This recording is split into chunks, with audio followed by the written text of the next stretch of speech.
వాహనదారులు తప్పనిసరిగా హెల్మెట్ ధరించాలని జిల్లా కలెక్టర్ బి చంద్రశేఖర్ తెలిపారు. ట్రాఫిక్ నియమాలను ఖచ్చితంగా పాటించాలని సూచించారు. రోడ్డు భద్రతపై ప్రజల్లో చైతన్యం పెంపొందించేందుకు ప్రత్యేకంగా ఏర్పాటు చేసిన రోడ్ సేఫ్టీ అవేర్నెస్ ట్రీ అవగాహన కార్యక్రమాన్ని జిల్లా కలెక్టర్ బి చంద్రశేఖర్ ప్రారంభించారు.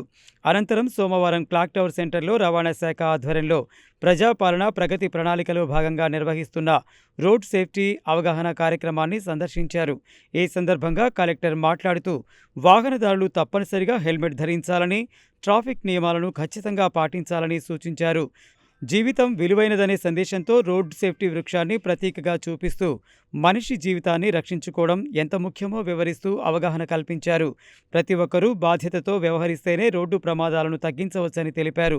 హెల్మెట్ ధరించినప్పుడు ప్రమాదం జరిగినా ఎలా రక్షణ లభిస్తుందో, హెల్మెట్ లేకుండా ప్రయాణిస్తే ఎలాంటి ప్రమాదకర పరిస్థితులు ఎదురవుతాయో ప్రదర్శన ద్వారా ప్రజలకు స్పష్టంగా వివరించారు. ఈ కార్యక్రమంలో రవాణా శాఖ deputy commissioner Vani, DTO Lavanya, one town CI Rajasekhar Reddy, motor ఇన్స్పెక్టర్లు కొండయ్య, మల్లికార్జున్, భాస్కర్ రెడ్డి, ఉషశ్రీ, సోనిప్రియ, చిరంజీవి, గోపీనాథ్, నరేందర్ రెడ్డి, రవి పాల్గొన్నారు. ప్రజాపాలన ప్రగతి ప్రణాళికలో 99 డేస్ యాక్షన్ ప్లాన్లో భాగంగా ఈరోజు ఏప్రిల్ 13th నుంచి ఏప్రిల్ 18th వరకు ట్రాన్స్పోర్ట్ అండ్ పోలీస్ డిపార్ట్మెంట్ ఆధ్వర్యంలో అరైవ్ అండ్ అలైవ్ కార్యక్రమం చేపట్టడం జరుగుతుంది. ఈ అరైవ్ అండ్ అలైవ్ కార్యక్రమం యొక్క ముఖ్య ఉద్దేశము ప్రజలందరూ కూడా వారి గమ్య స్థానాలకి సురక్షితంగా చేరుకోవాలి, ఎటువంటి ప్రమాదాలకు గురి కాకుండా ప్రభుత్వం ఇచ్చేటువంటి చట్టాల నియమ నిబంధనలు పాటిస్తూ వెళ్ళాలని చెప్పి ఈ యొక్క కార్యక్రమం యొక్క ముఖ్య ఉద్దేశం. దాంట్లో భాగంగా ప్రతి ఒక్క పౌరుడు కూడా ఇంటి నుంచి బయటికి వచ్చినప్పుడు కంపల్సరీగా బైక్ మీద ఉంటే హెల్మెట్ ధరించాలి, కార్లో ఉంటే కనుక సీట్ బెల్ట్ ధరించాలి.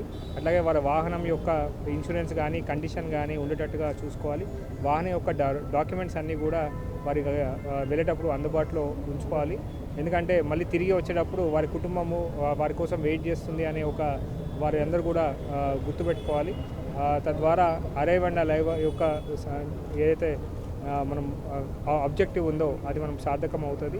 సో జిల్లాలో ఈరోజు అన్ని చోట్ల కూడా గ్రామ స్థాయిలో ఏర్పాట్లు కార్యక్రమం చేయడం జరుగుతుంది. సో సర్పంచ్ గారు, పంచాయత్ సెక్రటరీ ఆధ్వర్యంలో village level road safety committees ఈరోజు ఏర్పాటు చేస్తున్నాం.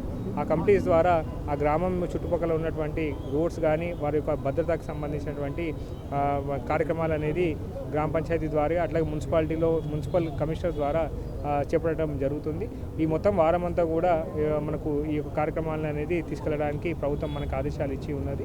సో ఒక ప్రచార రథం కూడా ఈరోజు మనం ప్రారంభించుకున్నాం. ఈ ప్రచార రథం కూడా మనకు ముఖ్యమైనటువంటి కూడల వద్ద అన్ని ప్రాంతాల జిల్లాలో మొత్తం కూడా ఈ వారం రోజులు తిరిగి అక్కడ ఈ అవేర్నెస్ కార్యక్రమం అనేది మనకు ఇవ్వడం జరుగుతుంది. సో మనకు జిల్లాలో మీ అందరికీ తెలుసు, మనకు 5 national highways and 3 state highways ఉన్నాయి. సో ఇక్కడ అన్ని పెద్ద రోడ్ నెట్వర్క్ మన జిల్లాలో ఉన్నది.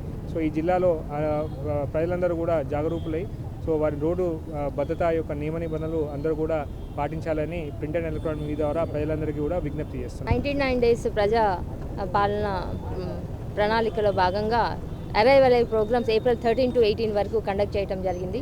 ఇందులో భాగంగా ఈరోజు నల్గొండ టౌన్లో మొత్తం 4 కూడలు నార్త్, ఈస్ట్, సౌత్, వెస్ట్లో 4 టీమ్స్ వాళ్ళని డిప్లాయ్ చేసి ఎవరైతే రోడ్ సేఫ్టీ గురించి హెల్మెట్ పెట్టుకోకుండా, సీట్ బెల్ట్ పెట్టుకోకుండా వచ్చారో వాళ్ళందరినీ కూడా మేము పనిష్ చేయకుండా మా ఆర్టీఓ ఆఫీస్ తీసుకెళ్ళి వాళ్ళకి 2 hours వీడియోస్ చూపించడం జరిగింది. ఈ ఒక్కరోజు కాబట్టి, ఫస్ట్ డే కాబట్టి ఇలా చేయడం జరిగింది. రేపటి నుంచి తప్పనిసరిగా వారికి ఎన్ఫోర్స్మెంట్ చేసి ఫైన్ వేయటం జరుగుతుంది. ఇది ఎందుకు చేస్తున్నాము? అధికారులు కలెక్టర్ గారి ఆధ్వర్యంలో, రాష్ట్రం లెవెల్లో ముఖ్యమంత్రి గారి ఆధ్వర్యంలో ప్రోగ్రామ్ చేయడం ఎందుకు ఇంపార్టెన్స్ ఇవ్వడం జరిగిందంటే ప్రతి ఒక్క జీవితం చాలా ప్రెషియస్, అమూల్యమైంది. దాన్ని కాపాడుకోవాలి. అది ప్రతి ఒక్కరి నుంచి స్టార్ట్ అవ్వాలి. ఎవరి ఇండివిజువల్ రెస్పాన్సిబిలిటీ అది it should turn into social responsibility అయ్యి మనం కూడా రాష్ట్రంలో మనం ప్రతి ఒక్కరి యొక్క వర్క్ పవర్ని, ప్రొడక్టివిటీని పెంచి రాష్ట్ర జీడిపిని పెంచాలనే ఉద్దేశంతో ఈ కార్యక్రమాలన్నీ చేయడం జరిగింది. దీన్ని ప్రతి ఒక్కరు కూడా అవగాహన చేసుకొని అన్ని ట్రాఫిక్ రూల్స్ ఇంప్లిమెంట్ చేసి యాక్షన్లోకి తీసుకొస్తారని ఆశిస్తూ ఈ ఏప్రిల్ 13 to 18 వరకు విస్తృతంగా road safety programs transport department నుంచి ప్లస్ డిస్ట్రిక్ట్ అడ్మినిస్ట్రేషన్ తరపు నుంచి, పోలీస్ డిపార్ట్మెంట్ తరపు నుంచి, education, health, panchayat raj department నుంచి అందరి కాంప్రహెన్సివ్ యాక్షన్ తోటి మేము ముందుకు తీసుకెళ్ళడం జరుగుతుంది. ఇది ప్రతి ఒక్కరు కూడా యూటిలైజ్ చేసుకొని రూల్స్ పాటించాలని ఆశిస్తున్నాం.